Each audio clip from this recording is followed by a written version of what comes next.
L'univers ne prononce pas de mots, mais il vibre sans cesse. Imaginez la conscience d'un rythme invisible, d'un battement caché qui sous-tend toute existence, tout ce que l'être humain perçoit et expérimente. C'est un mouvement subtil, impossible à voir, mais que l'on peut ressentir.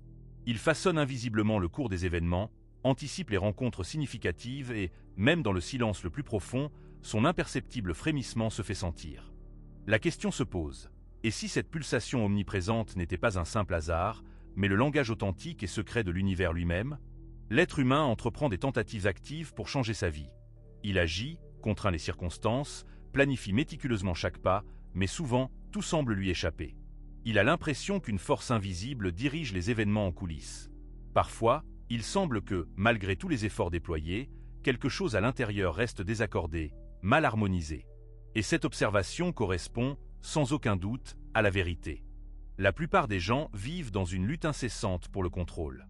Ils s'efforcent de corriger le décor de leur vie, de changer leur entourage, résistant activement au flux naturel des événements. Cependant, il ne leur vient pas à l'esprit que la réalité elle-même ne se soumet pas à des commandes directes et volontaires.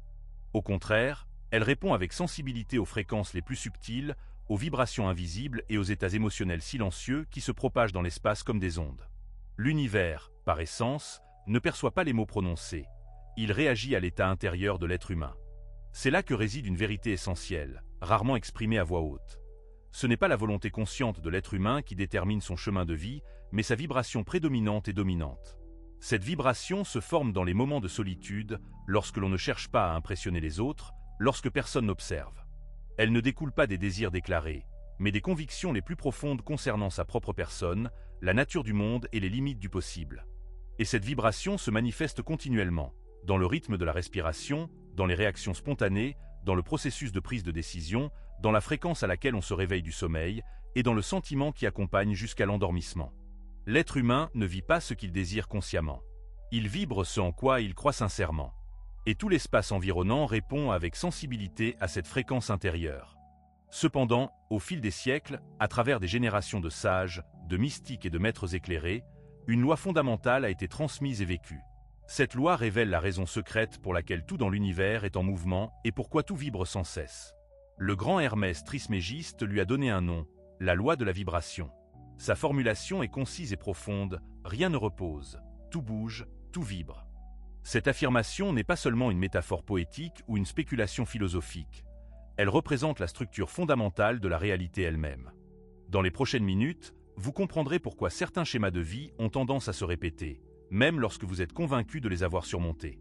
Il vous sera révélé comment les ondes sonores peuvent former des formes matérielles, comment les états émotionnels modifient le champ énergétique et comment l'harmonisation de votre propre vibration peut transformer toute votre vie, éliminant le besoin de toute contrainte ou lutte. Cependant, une mise en garde importante doit être prise en compte. Une fois que vous aurez compris la véritable nature de la vibration universelle, il vous sera absolument impossible d'ignorer cette pulsation invisible qui résonne constamment en vous. Car absolument tout dans l'univers pulse, même si extérieurement cela semble statique, immobile ou solide au toucher. Même ce que l'on appelle la matière est en réalité de l'énergie en mouvement continu. C'est simplement une vibration condensée qui, danse, à des fréquences si élevées ou si subtiles que les organes sensoriels humains ne peuvent les percevoir clairement. Néanmoins, elle existe. Rien, au sens propre, ne demeure immobile. L'immobilité n'est qu'une illusion, une apparence. Il est remarquable que la science quantique moderne confirme aujourd'hui les mêmes principes qu'Hermès Trismégiste enseignait à ses disciples il y a des millénaires. Tout ce qui existe vibre, du son qui résonne dans l'espace au silence même qui précède tout son, de la lumière que l'on perçoit au vide apparemment vide qui ne contient rien. Chaque particule minuscule, chaque émotion, chaque pensée vibre sans cesse. Et cette vibration n'est pas neutre. Elle porte en elle une signature unique, une fréquence définie. L'être humain lui-même est constitué de cette vibration, pas seulement de chair, d'os et de pensée. Il représente un champ énergétique vibrant qui réagit constamment à son environnement et émet ses propres impulsions. La vibration ne se contente pas d'entourer l'être humain, elle est son essence. La forme de son corps, le rythme de son cœur, l'intensité des sentiments vécus, tout cela représente une structure organisée de vibrations. Et plus l'on en prend conscience profondément, plus l'on comprend clairement que la vie ne vous arrive pas simplement. Elle se produit à travers vous, étant une émanation de votre état intérieur. C'est le fondement de la loi de la vibration, un principe hermétique qui stipule « Rien ne repose, tout est en mouvement, tout vibre dans un rythme constant et immuable ». Et ce principe ne se limite pas aux objets tangibles et matériels. Les pensées vibrent, les mots vibrent. Les émotions possèdent leur propre champ, une couleur unique et même un son. Et toute cette somme de vibrations forme la réalité à laquelle l'être humain a accès. Lorsque vous entrez dans une pièce et que vous ressentez une atmosphère oppressante, ce que vous percevez n'est pas le fruit de l'imagination. C'est une fréquence vibratoire concrète. Lorsque vous ressentez de la sérénité auprès de certaines personnes et de l'inconfort auprès d'autres, il ne s'agit pas tant de leur manière ou de leurs actions que d'un profond alignement vibratoire. Tout ce qui existe est en dialogue continu. Et la forme de communication la plus précise ne se fait pas par des expressions verbales. Elle s'opère par la fréquence. L'univers est un océan infini de vibrations, en mouvement constant. Cependant, ce flux n'est pas désordonné. Il a son propre rythme, un ordre interne et une cohérence harmonieuse. Et ce que l'on appelle la réalité n'est qu'un reflet de la fréquence dominante présente en soi à un instant donné. Car la réalité est sélective par nature. Elle réagit et s'accorde avec sensibilité à ce que l'on émet. La vibration de la colère, par exemple, possède un rythme spécifique, un schéma énergétique qui favorise la contraction, génère de la résistance et bloque les opportunités potentielles. La vibration de la gratitude, d'autre part, a un rythme différent, complètement distinct. Elle élargit les horizons, ouvre de nouvelles portes et adoucit les chemins de vie. Ces vibrations produisent des effets tangibles. Elles peuvent organiser ou désorganiser, attirer ou repousser, favoriser la guérison ou provoquer des maux. Tout ce qui existe répond à ces impulsions. C'est pourquoi la véritable transformation ne commence pas par des changements comportementaux externes. Elle commence au niveau du champ énergétique. Si l'on désire des résultats différents, il est nécessaire de commencer à vibrer à une autre fréquence. Mais il ne s'agit pas ici d'une feinte superficielle de positivité. Il s'agit d'une transmutation profonde de sa propre présence. Il s'agit de se mettre en correspondance harmonieuse avec ce que l'on désire expérimenter. Car la vibration juste et vraie n'est pas le résultat d'efforts intenses. Elle découle d'un profond alignement. Hermès, le grand sage, possédait cette connaissance. Il percevait l'univers non pas comme un ensemble de matière, mais comme un son cristallisé. Il enseignait que le mouvement est la cause première de la formation des formes.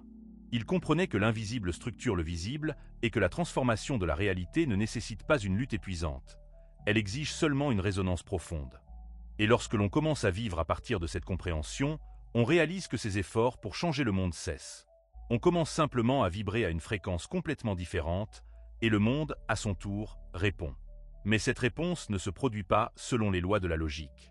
Elle se manifeste sous des formes concrètes, dans une succession d'événements, dans des schémas répétitifs qui ne sont nullement des coïncidences. Ce sont en quelque sorte des retours, des échos vibratoires de ce qui a été émis, parfois même inconsciemment. L'un de ceux qui maîtrisaient parfaitement cette profonde compréhension était Thoth. Dans la tradition égyptienne antique, Thoth n'était pas seulement vénéré comme le dieu de la sagesse, mais aussi comme le maître du son primordial, originel. Il était le scribe divin qui, certes, enregistrait les paroles des dieux, mais aussi celui qui avait saisi le pouvoir créateur derrière chaque vibration émise. Il savait que l'univers n'était pas né d'une action physique, mais d'un son primordial, et que ce son n'était pas perçu par l'ouïe. Il était ressenti à un niveau profond. C'est parce que le son, avant de devenir audible, est une vibration pure, et la vibration, à son tour, représente le principe fondamental de toute existence. Thoth réalisait que le mot est bien plus qu'un simple moyen de communication. C'est un puissant instrument de codage de la réalité. Chaque verbe, chaque nuance d'intonation, chaque pause entre les phrases forment des champs énergétiques. En substance, parler, c'est vibrer, penser, c'est vibrer, et, par-dessus tout, ressentir, c'est vibrer, et tout ce qui vibre organise ou désorganise l'espace environnant. Le mot n'est pas seulement un instrument, mais aussi une sorte de graine. Lorsqu'il est prononcé avec une intention véritable, il se transforme en une géométrie invisible, créant des structures complexes dans le champ énergétique avant que quoi que ce soit ne se manifeste sous forme matérielle. C'est peut-être pourquoi les civilisations anciennes utilisaient activement les mantras, les prières et les intonations sacrées. Ce n'était pas de la superstition, c'était une science vibratoire profonde. Elle savait parfaitement que la forme suit le son. Elle comprenait qu'un nom prononcé pouvait appeler ou repousser, et qu'une affirmation, répétée avec une foi sincère, commençait à réécrire la structure la plus subtile de la réalité. Et cela ne concerne pas seulement le son prononcé. Les pensées que l'on nourrit dans sa conscience sont des vibrations silencieuses, des mots inexprimés mais constamment émis. Ce sont des champs de fréquences qui émanent continuellement de l'être humain, comme sa signature unique et continue. On vibre, même quand on ne dit rien.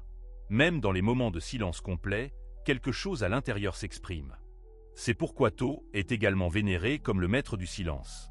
Car le vrai silence n'est pas seulement l'absence de son. C'est la présence d'une fréquence pure et inaltérée, dépourvue de bruit. C'est un silence qui ne paralyse pas, mais qui, au contraire, organise, qui ne cache pas, mais transmet.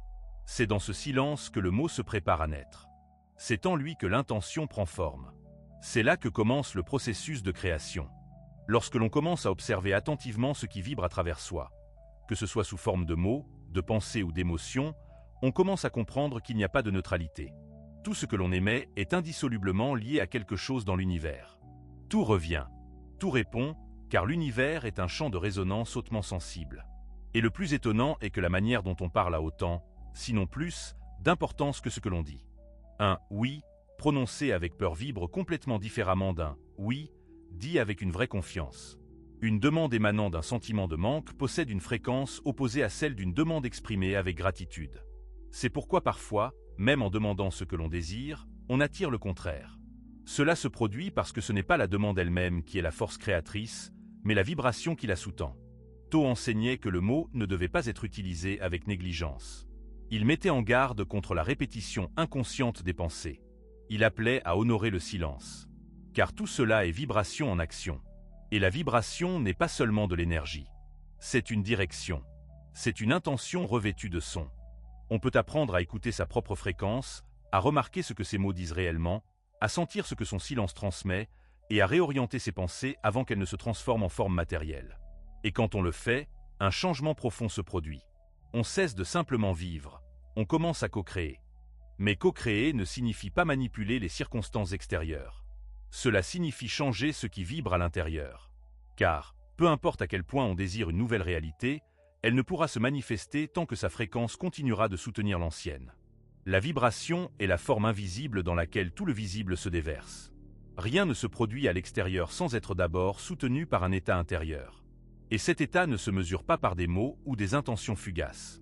Il se manifeste dans ce que l'on ressent lorsque l'on est seul, dans ce qui émane de soi lorsque l'on n'essaie pas de paraître fort, positif ou éclairé.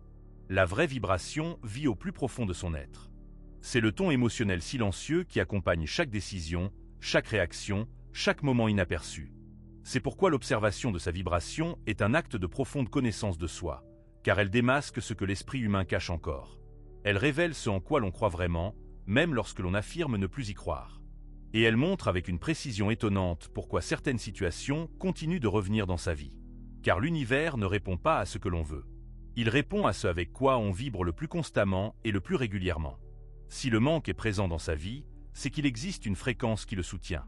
Si des schémas de rejet se répètent, c'est qu'il y a une vibration non intégrée qui ancre ces expériences, non pas comme une punition, mais comme un reflet. L'univers ne punit pas, il reflète. Ce qui revient, c'est ce qui vibre. Et la clé n'est pas de se blâmer pour cela. La clé est de réaliser. Si sa propre vibration crée sa réalité, alors changer cette vibration change absolument tout. Mais ici, la vigilance est requise. Élever sa propre fréquence ne signifie pas feindre la joie.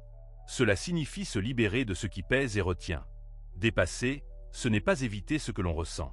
C'est ressentir profondément l'émotion en lui permettant de se dissoudre dans la conscience. Lorsque l'on accepte sa douleur sans s'y identifier, quelque chose commence à changer. La vibration se purifie, le champ énergétique se réorganise, et ce qui semblait autrefois un cycle infini commence à perdre son emprise. Cela se produit parce que l'on cesse d'alimenter la fréquence qui soutenait ce cycle. Et alors, pour la première fois, on remarque quelque chose de complètement nouveau. La réalité ne se contente pas de réagir. Elle s'ouvre comme si un nouveau chemin apparaissait là où il n'y avait auparavant que répétition. Comme si des portes invisibles commençaient à tourner. Non pas parce que quelqu'un les a ouvertes de l'extérieur, mais parce que l'on a changé la clé de l'intérieur. La vibration est cette clé. Elle ouvre ou ferme des chemins. Elle rapproche ou éloigne les gens. Elle élargit ou restreint les opportunités.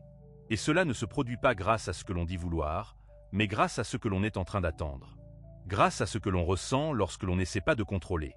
Grâce à la fréquence silencieuse que porte sa présence. Et tout cela se déploie dans un champ subtil. Un champ qui perçoit l'information avant que l'on ne parle, qui répond avant que l'on agisse.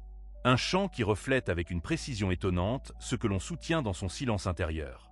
C'est pourquoi certaines personnes semblent attirer de véritables miracles dans leur vie. Ce n'est pas de la chance, c'est de la vibration. C'est leur capacité à maintenir sans effort la fréquence que l'univers reconnaît. Une cohérence entre l'intention et l'état, entre ce qu'elles demandent et ce qu'elles sont prêtes à devenir. Et cela est accessible à tous. Il n'est pas nécessaire de maîtriser des techniques occultes ou des formules complexes. Il suffit de prendre conscience que l'on vibre lorsque l'on ne fait aucun effort, car c'est cela qui crée sa vie. C'est cela qui émet son futur. On n'est pas enfermé dans la réalité dans laquelle on vit. On vibre simplement à l'intérieur d'elle. Et si l'on est capable de vibrer différemment, alors on peut accéder à quelque chose de complètement nouveau, car tout existe déjà. Toutes les possibilités, toutes les versions de la réalité, toutes les expériences que l'on peut imaginer, elles n'ont pas besoin d'être créées à partir de zéro. Elles attendent simplement le bon réglage. L'univers est comme un champ de fréquences simultané. Chaque réalité est une station distincte. Il n'est pas nécessaire de construire une nouvelle station. Il suffit de changer de canal. Et changer de canal ne demande pas d'effort physique. Cela demande une cohérence vibratoire. La question n'est pas de savoir comment créer la réalité désirée. La vraie question est de savoir quelle version de soi-même est capable de s'accorder à ce que l'on désire. Et ce changement commence dans le silence, dans l'espace où la volonté se transforme en vibration, où l'intention cesse d'être simplement mentale et devient énergétique. Car l'univers ne lit pas des pensées isolées. Il répond au chant, à ce que l'on soutient avec son corps, son cœur, ses émotions inexprimées. S'accorder à ce que l'on désire, c'est comme s'accorder à une chanson déjà en train de jouer.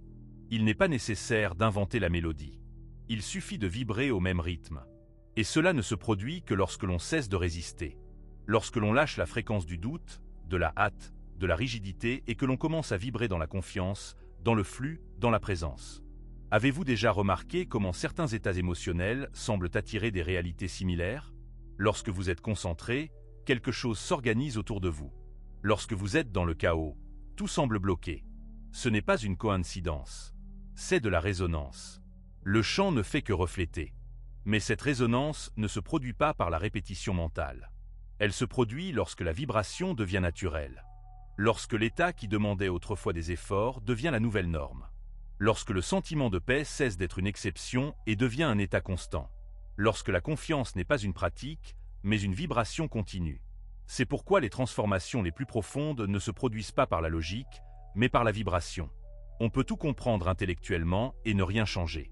Car ce n'est pas ce que l'on sait qui accorde le chant, mais ce que l'on vibre, ce que l'on incarne, ce que l'on soutient sans faire semblant. Et plus l'on s'aligne intérieurement, plus les réponses extérieures se réorganisent. Non pas parce qu'on les contraint, mais parce que l'univers n'a pas d'autre choix. Il danse littéralement sur sa fréquence. Il tourne autour de sa vibration. S'accorder à ce que l'on désire signifie cesser d'essayer de contrôler la réalité et commencer à vibrer en plein accord avec elle. Cela signifie abandonner la guerre intérieure invisible entre ce que l'on ressent vraiment et ce que l'on dit ressentir. Cela signifie amener le corps, l'esprit et l'âme à une mélodie unique et harmonieuse. Car la vérité est simple. La réalité ne résiste pas à un chant qui vibre dans la vérité. Lorsque l'on s'aligne intérieurement, le monde suit. La vibration n'est pas seulement un concept ésotérique, perdu dans les pages d'anciens livres. C'est le pont invisible qui relie ce que l'on vit et ce que l'on est vraiment. C'est le mot de passe silencieux qui ouvre les bonnes portes ou vous maintient bloqué dans les mêmes couloirs que toujours. Après aujourd'hui, vous ne pourrez plus dire que vous ne saviez pas. Vous comprenez maintenant que vos pensées ne sont pas neutres, que vos émotions ont une fréquence définie, que votre présence communique avec le monde avant même votre voix. Vous savez maintenant que l'univers n'attend pas vos mots. Il répond à votre chant, à votre véritable état, à la fréquence que vous maintenez, même lorsque le monde autour est silencieux.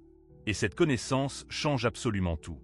Car cette prise de conscience transforme la façon dont vous vous réveillez, dont vous réagissez aux événements. La façon dont vous respirez face à ce qui vous déstabilisait auparavant.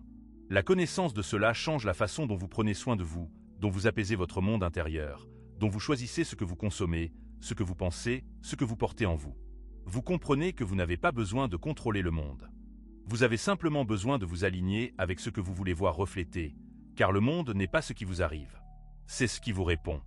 Hermès Trismégiste écrivait « Celui qui comprend le principe de vibration a saisi le sceptre du pouvoir. » Ce n'est pas le pouvoir qui domine les autres.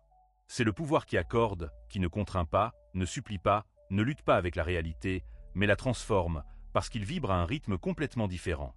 Maintenant que vous le savez, vous devriez regarder autour de vous avec de nouveaux yeux. Ce qui est présent dans votre vie aujourd'hui vibre avec vous. Et ce qui n'est pas encore venu attend votre fréquence pour trouver son chemin. Vous n'avez pas besoin de courir après la réalité désirée. Vous avez seulement besoin de devenir le champ où elle se manifeste.